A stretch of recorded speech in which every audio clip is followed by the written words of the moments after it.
বাংলায় ফের দুর্যোগ ধেয়ে আসছে। বর্তমানে একটি সিস্টেম রয়েছে দক্ষিণ বঙ্গোপসাগরে সংলগ্ন মধ্য বঙ্গোপসাগর লাগোয়া এলাকায়। উত্তরবঙ্গ থেকে বাংলাদেশ পর্যন্ত একটি অক্ষরেখা রয়েছে। তার জেরে ৯ এপ্রিলের পর থেকে উত্তরবঙ্গে বৃষ্টিপাতের পরিমাণ বাড়বে বলে জানিয়েছে আলিপুর আবহাওয়া দপ্তর। দক্ষিণবঙ্গের জন্য ৯ এপ্রিলে এক জায়গায় বজ্রবিদ্যুৎ সহ হালকা বৃষ্টিপাতের সম্ভাবনার কথা বলা হয়েছিল। সেই সঙ্গে দমকা হাওয়া ৩০ থেকে ৪০ কিলোমিটার প্রতি ঘন্টায়।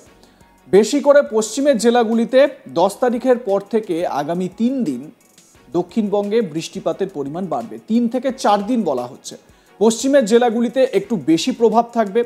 শুক্রবার দক্ষিণবঙ্গের প্রতিটি জেলায়, যেমন কলকাতা, হাওড়া, হুগলি, উত্তর ২৪ পরগনা, দক্ষিণ ২৪ পরগনা, পূর্ব মেদিনীপুর, পশ্চিম মেদিনীপুর, ঝাড়গ্রাম, পুরুলিয়া, বাঁকুড়া, পূর্ব বর্ধমান, পশ্চিম বর্ধমান, বীরভূম, মুর্শিদাবাদ এবং নদিয়ায় একটি বা দুটি অংশে বজ্রবিদ্যুৎ সহ হালকা বৃষ্টি হবে।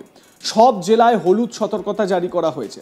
ঝাড়গ্রাম, পশ্চিম মেদিনীপুর, পুরুলিয়া, পূর্ব বর্ধমান, পশ্চিম বর্ধমান, বীরভূম এবং মুর্শিদাবাদে ঘন্টায় ৪০ থেকে ৫০ কিলোমিটার বেগে ঝড় উঠবে। বাকি জেলাগুলিতে ঝড়ের বেগ থাকবে ঘন্টায় ৩০ থেকে ৪০ কিলোমিটার বেগে।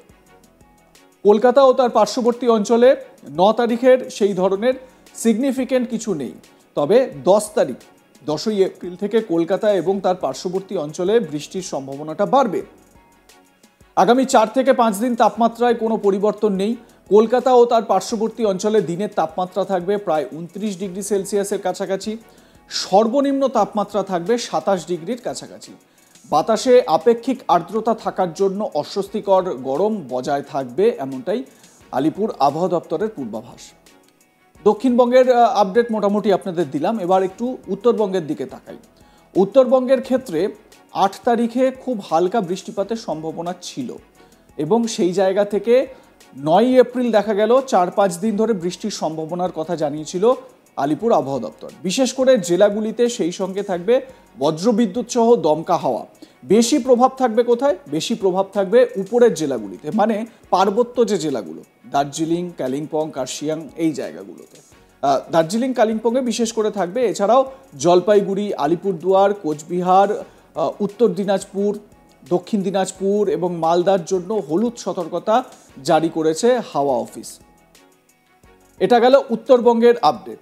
মানে ১০ তারিখ থেকে ভালোই বৃষ্টিপাতের একটা পূর্বাভাস দেওয়া হচ্ছে, বিশেষত পার্বত্য অঞ্চলগুলোতে, পাহাড়ের জায়গায়, দার্জিলিং, কালিম্পং, এই সমস্ত জায়গায়। এছাড়াও সমতলের দিকে যদি তাকাই তাহলে জলপাইগুড়ি, আলিপুরদুয়ার, এই জায়গাগুলোতে দক্ষিণ দিনাজপুর, উত্তর দিনাজপুর, কোচবিহার, মালদা, এই সমস্ত জায়গায় হলুদ সতর্কতা জারি করা হয়েছে। দক্ষিণবঙ্গে বাতাসে জলীয় বাষ্পের প্রবেশ অনেকটাই বেড়ে যাচ্ছে। তার জেরে খুব লোকালাইজড অর্থাৎ স্থানীয়ভাবে বৃষ্টিপাতের সম্ভাবনা রয়েছে কিছু কিছু জায়গায়।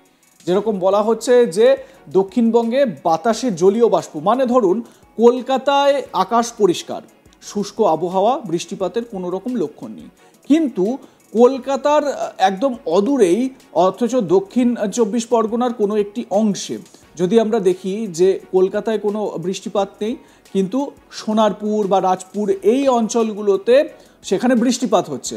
তার একটা কারণ বলছে যে বাতাসের জলীয় বাষ্প ওই জায়গাটায় হচ্ছে এবং এর জন্য কি হচ্ছে, লোকালি বা স্থানীয়ভাবে বৃষ্টিপাত হচ্ছে। শুধুমাত্র ওই জায়গাতেই বৃষ্টিপাত হচ্ছে, অন্য কোথাও বৃষ্টিপাত হচ্ছে না, এমন একটা সম্ভাবনাও কিন্তু দেখা দিচ্ছে। তবে যেটা উল্লেখ করার মতন বিষয় সেটা হলো ১০ তারিখ অর্থাৎ ১০ই এপ্রিলের পর থেকে ৩-৪ দিনের জন্য বৃষ্টিপাতের একটা সম্ভাবনার কথা জানানো হয়েছে। একই সঙ্গে জোড়া সাইক্লোনিক সার্কুলেশনের কথাও বলা হচ্ছে। অনেকে আবার এটাও বলছেন, অনেক বিশেষজ্ঞ বা আবহাওয়া বিশেষজ্ঞ তারা বলছেন যে কালবৈশাখীর সম্ভাবনা, কারণ এই সময়টা, বছরের এই সময়টা থেকেই তো কালবৈশাখীর প্রাদুর্ভাবগুলো আসে এবং প্রবল ঝড়, বৃষ্টি, বজ্রপাত ইত্যাদি আমরা লক্ষ্য করি। বজ্রপাতে বিশেষভাবে বিগত কয়েক বছরে মানুষের মৃত্যুর একটা বিষয় সামনে এসেছে, মৃত্যুর খবরও পাওয়া যাচ্ছে। অন্যদিকে এই যে বৃষ্টিপাত বা বৃষ্টিপাতের জেরে একদিকে যেরকম তাপমাত্রা কিছুটা পারদপতন হচ্ছে, কিন্তু বৃষ্টি আবার হয়ে গেলেই, মিটে গেলেই তারপর আবার তাপমাত্রা বৃদ্ধি পাচ্ছে, যেটাতে করে স্বাভাবিকভাবেই একটা অস্বস্তির পরিসর আরও বাড়ছে এবং আপেক্ষিক আর্দ্রতার যে পরিমাণ, বাতাসে আপেক্ষিক আর্দ্রতার পরিমাণ বেড়ে যাচ্ছে এর জেরে।